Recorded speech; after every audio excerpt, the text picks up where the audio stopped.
Uttaranchal university ఇది కేవలం university కాదు, మీ సక్సెస్ స్టోరీకి చిరునామా.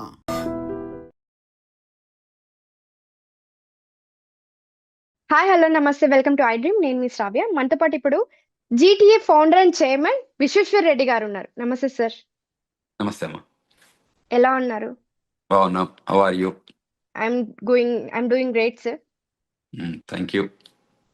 సార్, మనకి ఇప్పుడు కొత్త లా ఎన్ఫోర్స్మెంట్ వచ్చింది. 1811 క్లాసిఫైడ్ ఆఫీసర్స్ లో కొత్త లా ఎన్ఫోర్స్మెంట్ వచ్చింది. సో అది ఎలా వర్క్ అవుతుంది ఏంటి ఒకసారి చెప్తారా దాని గురించి? టిపికల్ గా యుఎస్సిఎస్ గైడ్ లైన్స్ ఇస్తుంది, యుఎస్సిఎస్ రూల్స్ మేక్ చేస్తుంది అనుకోండి. ఆ రూల్స్ లో ఏదైతే ఇంప్లిమెంట్ చేయడానికి లా ఎన్ఫోర్స్మెంట్ ఏజెన్సీస్ ని యూజ్ చేస్తుంటుంది అన్నట్టు. అంటే ఎవరైతే ఇక్కడికి లీగల్ గా ఇల్లీగల్ గా వచ్చి కంట్రీ లోపల పనిచేస్తున్న వాళ్ళు ఉంటారు కదా, ఆర్ రిజైడ్ అవుతున్న వాళ్ళని, if they are doing legality or illegality అని మనకు తెలియదు కదా, వాటిని ఏరివేయాలంటే మనం తప్పకుండా లా ఎన్ఫోర్స్మెంట్ ఏజెన్సీస్ని వాడుకోవాల్సి ఉంటుంది.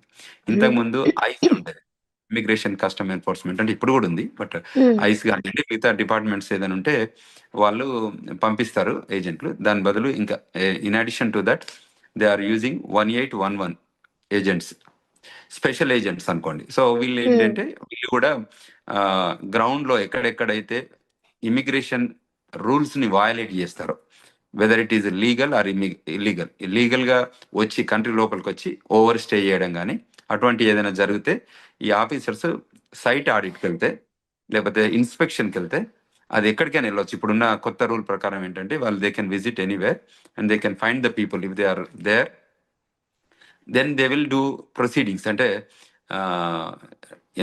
లా ఎన్ఫోర్స్మెంట్ చేసి తీసుకొచ్చి ప్రాసిక్యూట్ చేసి వారికి డిపోర్టేషన్ ఉంటే వాళ్ళని డిపోర్ట్ చేస్తారు. సో ఇది టిపికల్గా న్యూ యాక్ట్ జరుగుతుంది. సో అది ఎక్కువ అంటే మోర్ ఇంప్లిమెంటేషన్ చేయడానికి ట్రంప్ అడ్మినిస్ట్రేషన్ 2.0లో చాలా బ్రహ్మాండంగా ఎఫర్ట్ పెడుతున్నారు. సో ఎవ్రీ సెక్టర్లో కూడా, ఇప్పుడు మేము వాషింగ్టన్ డీసీలో ఉంటాం, వాషింగ్టన్ డీసీలో కూడా ఇప్పుడు ఫెడరల్ ఏజెంట్స్ కానీ సెక్యూరిటీ కానీ బాగా బీపప్ చేశారు. సో ఇక్కడ కూడా చాలా జరుగుతున్నాయి ఈవెంట్స్. ఎక్కడైనా ఇల్లీగల్ ఏలియన్స్ ఎవరైనా గోడ దునికి రావడం కానీ, ఇంకా వేరే ఏ నామ్స్తో వచ్చినా కూడా టన్నల్ నుంచి రావడం కానీ, మెక్సికో బార్డర్స్ ఉంటాయి కదా, ఆర్ కెనడా బార్డర్స్ నుంచి, ఎందుకంటే ల్యాండ్ బార్డర్స్ ఈ రెండు కంట్రీస్కే ఉన్నాయి మేజర్గా పెద్దగా. So land distance wise, so వీటి నుంచి లోపలికి డిఫరెంట్ నామ్స్ ఆఫ్ ట్రాన్స్పోర్టేషన్ ద్వారా వస్తారు. సో వచ్చి ఇక్కడే సెటిల్ అయితే వాళ్ళు ఉంటారు, కొందరు వాకింగ్ నుంచి రావచ్చు, ఎందుకంటే ఇది it's only wall bearing in both countries. Border లాగా ఉంటుంది, ఒక వాల్ గోడ కట్టారు. సో సమ్ ప్లేస్లలో ఫెన్స్ ఉంటుంది. సో వాటిని కూడా అక్కడక్కడ బ్రేక్ చేసుకొని కానీ లేకపోతే టన్నల్ రూపకంగా కానీ కింద టన్నల్ చేసుకుంటుంటారు వీళ్ళు. తర్వాత వాల్ ని జంప్ అవుతుంటారు. అంటే చాలా లాంగ్ బార్డర్ ఉంటుంది అన్నట్టు. అందులో సమ్ టైమ్స్ పోలీస్ ఆఫీసర్స్ లేని ప్లేసెస్ ఉంటాయి కదా, అక్కడ వాళ్ళు జంప్ కావడానికి ఆస్కారం ఉంటుంది.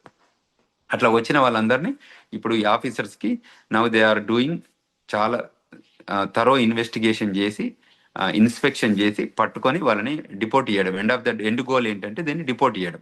సో డిపోర్టేషన్ ప్రాసెస్ లో వాళ్ళు they use all the law enforcement agencies చూసి తర్వాత కోర్టు సిస్టమ్ ద్వారానే పంపిస్తారు. అంటే everything they do procedurally, but ఇది the departments are more inspection oriented ఇప్పుడు నో. అంటే ఎక్కడెక్కడ ఉన్నారో వాళ్ళని పట్టుకోవడానికి this is the process they follow. So and they are hired more people అన్నట్టు టు డూ ది యాక్టివిటీ. ఈ యాక్టివిటీ చేయడానికి ఆఫీసర్స్ కావాలి కదా, ఆ ఉద్దేశంతో దీన్ని రిక్రూట్మెంట్ జరగడం జరిగింది. ఓకే, దీనికి ఎలా వర్క్ అవుతుంది అంటారు సార్?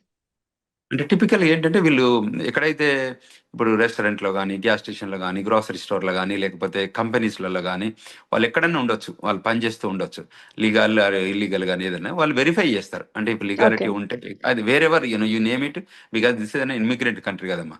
ఇక్కడ ఏ డిపార్ట్మెంట్లో కూడా ఎక్కడ ఏం పని చేసినా కూడా అవి రెస్ట్రిక్షన్స్ ఏమన్నా ఉంటాయా సార్ దీనికి? రెస్ట్రిక్షన్స్ ఏముండే, ఎవరున్నా కూడా పట్టుకోవడమే అంతే. వాటిని తప్పకుండా ఐడెంటిఫై చేస్తారు, వెరిఫై చేస్తారు. అంటే డాక్యుమెంటెడ్ వర్కర్స్ అంటారు ఇక్కడ. టిపికల్ గా ఏంటంటే ఎవరైనా కూడా నాన్ ఇమిగ్రెంట్ ఏలియన్స్ అందరూ they have to hold the documentation. వాళ్ళ ఇమిగ్రేషన్ స్టేటస్ కి చూపించే డాక్యుమెంటేషన్ చూపియాలి. అడిగితే ఒక ఫెడరల్ ఆఫీసర్ వచ్చి can you please show your immigration status అంటే తప్పకుండా ఆ స్టేటస్ ని చూపియాలి. చూపించకపోతే then they will arrest and they will take you to the justice and judge will అంటే లా ఎన్ఫోర్స్మెంట్ నుంచి తీసుకొచ్చి ప్రాసిక్యూషన్ చేపిస్తారు. ప్రాసిక్యూషన్లో ఒకవేళ ఎవిడెన్స్ వాళ్ళు ఫేక్ అని తెలిస్తే జడ్జ్ ఏం చేస్తారంటే డిపోర్టేషన్ ప్రొసీడింగ్స్ను ఆర్డర్ చేస్తారు. ఓకే. మళ్ళీ వాళ్ళకి ఇంకా ఎంట్రన్స్ ఉండదా సార్?